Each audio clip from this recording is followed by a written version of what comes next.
2000 ခုနှစ်တုန်းက highway ခရီးသည်ဆိုတဲ့ခေါင်းစဉ်နဲ့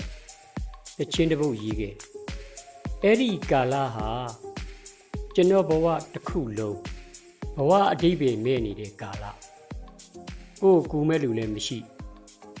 အဲ့ဒါကိုအားတင်းပြီးတော့ကိုကူထ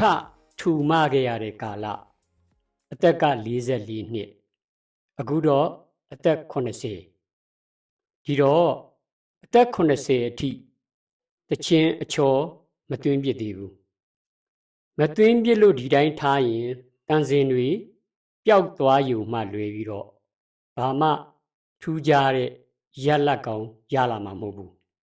ဒီတော့ကျွန်တော်တို့လူငယ်တုန်းကရေချိုးကန်းထဲမှာ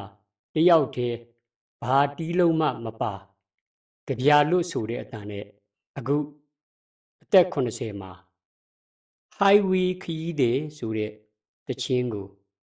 ပြန်ဆိုလိုက်ပါတယ်အဆုံးမဲ့ဘဝခီးငါရှောင်လန်းစေကြိုးစားရင်ကြိုးစားစေပဲကြီးမားတဲ့ရည်ရွယ်ချက်ဘဝမှာရှိခဲ့အောင်မြင်ပြီလားမမေးနဲ့ခရီးသွားခြင်းအတူတူများတဲ့ကကိုလည်းတယောက်အကျဉ်းဆုံးခရီးဒါအဆိုးဆုံးပဲလားမမေးလိုက်နဲ့မထင်လိုက်နဲ့မဆုံး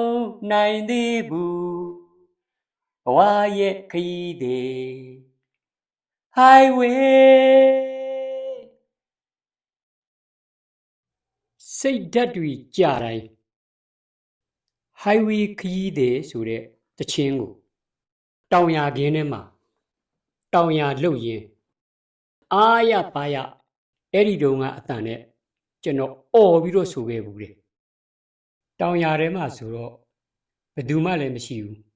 ဟင်းလေးမြင်ကြီးတောင်ရလှုပ်ရင်ကြနေတဲ့စိတ်ဓာတ်တွေကိုမြင့်တင်မှုအတွက်အဲ့ဒီတုန်းကအမြင့်ကြီးနဲ့အားရပါရကျွန်တော်အော်ဆိုခဲ့ဘူးတယ်အခုတော့အဲ့လိုကြီးမျိုးနဲ့ကျွန်တော်မဆိုနိုင်တော့ဘူးဒီတချင်းကိုအော်ဆိုလိုက်တိုင်းကြနေတဲ့ကျွန်တော်ရဲ့စိတ်ခွန်အားတွေအမြဲတမ်းပြန်လေပြည့်လာတယ်အဆုံးမဲ့ဘဝခီးငါရှောင်လန်းစေကြိုးစားရင်ကြိုးစားစေအသက်ကကြီးလာခဲ့ဝေးဖွာတဲ့နေ့ရက်ဝေးလီလီဒီဆုံးမဲ့ရက်ကနီးလီတဲ့လောကရဲ့မန္တရားရှင်ကြီးများလဲသင်္ခါရကလာပြီးတနာမှာမဟုတ်ဘူးဟေ့အချိန်ရှိကြိုက်လုံလားစိတ်ပါတယ်စူလဲစူဘူးလို့ခေါင်းတော်လန်းကြံတွေဂူတော်ငါမမှုပြီးတတိရှိဂျိုင်ဝမ်နဲ့ရွှွန်နွန်ရှိုမြောင်နဲ့ကြောက်ကဘာချာပစီအုံးလီအလုံးကိုရင်ဆိုင်ကကြော